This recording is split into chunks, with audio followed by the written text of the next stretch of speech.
anything. Put your hands behind your back now, or I'm No, I'm not putting my hands behind my back. I don't have no. On June 30th, 2024, officers responded to a shoplifting call at a Dollar General store.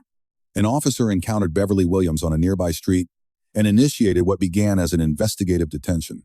I'm going to tell you one thing. Put your hands behind your back. No, don't touch me. I don't have nothing. I'm going to tase you. No, I don't got nothing. Put your hands behind your You back. came all the way up here. No, I don't have anything. Put your hands behind your back now, or I'm No, I'm not putting my hands behind my back. No.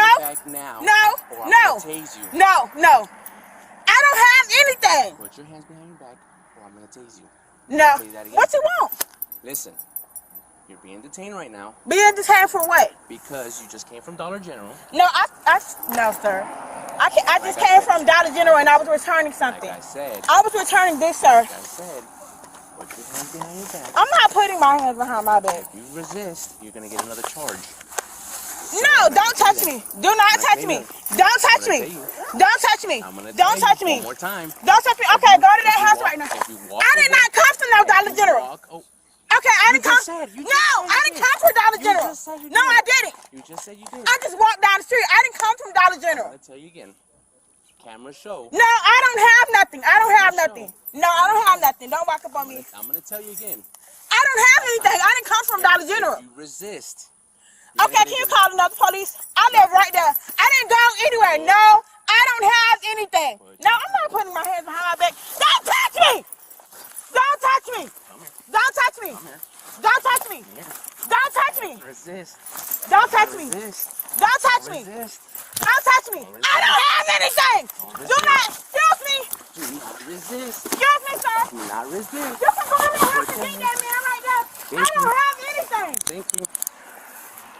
Excuse me. 13 Alpha 32. I have one black female detained. Excuse me. You can make this a lot I don't easier. have anything. No, I didn't just come from Dollar General. Hey! Excuse me. Excuse me. Don't knock on the door. Excuse me. Like I said. Excuse me, sir. Can you go knock on the door? Can you go knock on the door? Excuse me. Can you knock on the door? Right there. Let go. Excuse me. Let go. No. Let go. Can you knock on the door? No. Can you knock on the door right there? I don't have nothing. I don't have nothing. No, I don't have nothing. Do not touch me. No, I didn't do anything. Don't touch me. I don't have anything. I don't have anything. Don't touch me. Don't touch me. I'm not going nowhere. I didn't come from no Dollar General. I just was walking down the street. I didn't go to Dollar General.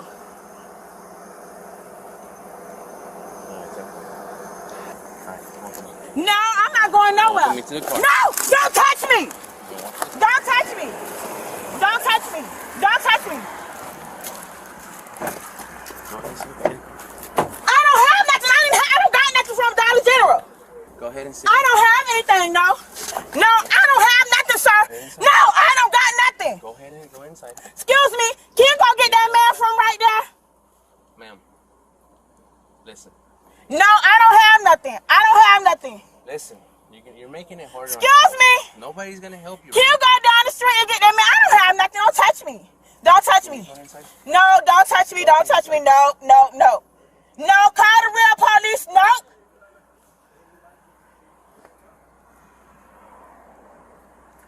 Go ahead.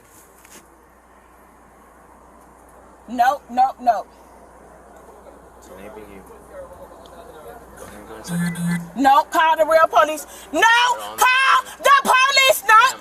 You're making No, it no, harder on no. yourself. No, no, no. You're making it harder on yourself. I don't have nothing. I don't have nothing. Listen, you just said that I don't have, no, I didn't come from the Dollar General. you're going to get more charges. No, I didn't come from no Dollar General. No, no, no. Call the real police. I stayed right there. I didn't do nothing. I didn't come from no Dollar General. Bye. Go inside. No, no, no. Go inside. I'm asking you nicely. Go inside. I didn't come from Dollar General. I was just walking down the street. No, excuse me. Okay. Can you call the real police? I'm asking you to go inside. Can you call the real police? I'm asking you to go Call inside. the real police. I'm asking you to go inside. Very nicely. No, don't touch me. Don't touch me. I'm asking you. I don't have anything. Don't touch me. I'm asking you real nicely to go inside. Andre! Okay. You're gonna go inside. Come on. Andre! Come on. Go inside. Andre! Go inside. Andre! Thank you.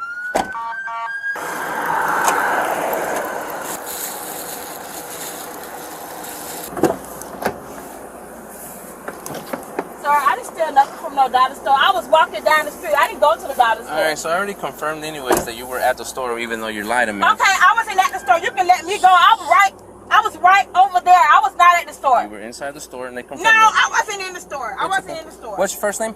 Beverly Williams. You can let me out. I don't have nothing. Beverly Williams? Yeah. You got a middle initial? Hey. Okay. What's your date of birth? 43088. I stay right there. You can let me go. I didn't go to no dollar store. 430 what? 43088. Okay. What's your phone number? Why? Tell him to come and get me out of here. Again, 201 what? I don't have nothing. Well, you keep lying. I asked you if you went in the store. You said no. No, I didn't go in the store. You were in the camera in the store. No, I didn't go in the store, sir. You are on the camera inside the store. No, I didn't go in the store. Okay. I didn't go in the store. Okay. I didn't go in the store. Okay.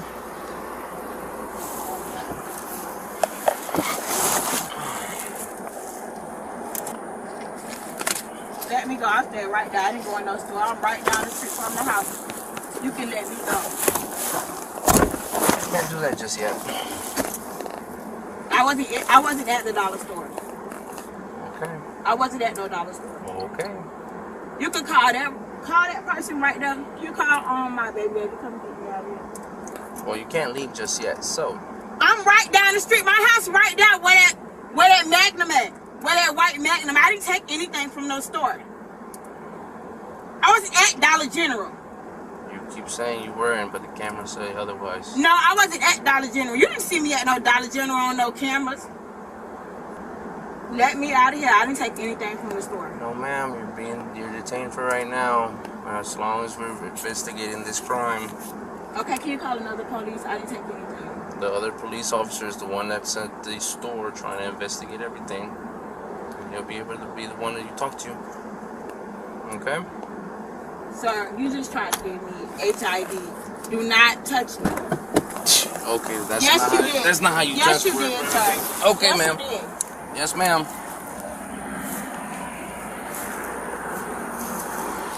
Let's examine the constitutional framework. What followed raises three distinct legal questions. This analysis will address in order. First, was the detention supported by reasonable articulable suspicion? Second, was the force used proportionate and lawful? Third, can a resisting arrest charge survive if the underlying detention is legally defective? Under the Fourth Amendment, a Terry stop established in Terry v. Ohio, 392 U.S. 1, 1968, permits an officer to briefly detain a person based on reasonable articulable suspicion of criminal activity. That standard requires specific, objective facts, not a hunch, not proximity alone. Here, the officer cited a dispatch call in Williams' presence near the store as the basis for detention. That may clear the Terry threshold, but only barely, and only if the dispatch description was sufficiently particularized. Williams then made a critical error. She voluntarily admitted she had been at Dollar General. She claimed to return an item. Moments later, she reversed course and denied having been at the store at all. Under the reasonable suspicion analysis, that inconsistency is not neutral, it is additive evidence. Courts have consistently held that contradictory statements during a Terry stop contribute to and can extend lawful detention. The officer also referenced store surveillance footage as confirmation of Williams' presence inside the store. If accurate, that confirmation elevates the encounter from reasonable suspicion to probable cause, the constitutional threshold required to transition from a Terry stop to a formal arrest. On the force question, the governing standard is Graham versus Connor, 490 U.S. 386, 1989. The Supreme Court established that force must be objectively reasonable under the totality of the circumstances, judged from the perspective of a reasonable officer on the scene, not with 20/20 hindsight. Graham instructs courts to weigh three factors: the severity of the crime, the immediate threat posed, and whether the subject is actively resisting. Shoplifting is a non-violent misdemeanor. Williams displayed no weapon and made no assaultive movement. Her resistance was verbal and evasive. She pulled away, She refused commands. She did not strike. Under Graham, threatening taser deployment against a non-violent, misdemeanor-level suspect who poses no immediate physical threat sits at the outer boundary of what most circuits would find objectively reasonable. The resisting arrest charge presents the most complex legal issue in this footage. Most jurisdictions require the arrest itself to be authorized or, at minimum, lawful as an element of the offense. The principle derives from the common law rule, preserved in most state codes.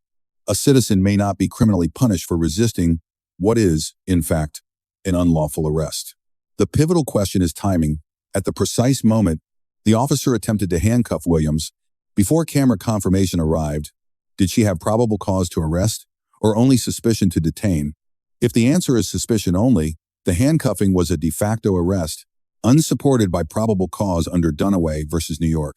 And resistance to an unlawful arrest, in many jurisdictions, does not constitute the crime of resisting arrest.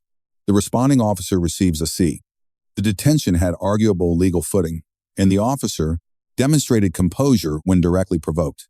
However, taser threats against a non-assaultive misdemeanor suspect, combined with a failure to utilize readily available de-escalation options, reflect a force posture disproportionate to the threat presented, a deficiency courts and department review boards take seriously. Beverly Williams receives a C+. Her attempt to offer corroborating evidence was constructive, and she never escalated to physical aggression against the officer. But her contradictory statements materially undermined her legal position and gave the officer additional grounds to extend the detention. Compliance in the moment, while verbally asserting rights, would have preserved her legal remedies without the added criminal exposure. The practical lesson this encounter illustrates is straightforward. In a Terry stop, silence costs nothing and protects everything. A subject who says nothing cannot contradict themselves. A subject who complies physically has not waived a single constitutional right. Every legal remedy, suppression motions, civil rights claims under 42 U.S.C. Section 1983, wrongful arrest suits, remains fully available to a person who was unlawfully detained but did not resist. The street is the worst place to argue constitutional law. The courtroom is where those arguments win. Let us know if there is an interaction or legal topic you would like us to discuss in the comments below. Thank you for watching, and don't forget to check out our second channel, Audit the Court, for even more police interaction and courtroom content.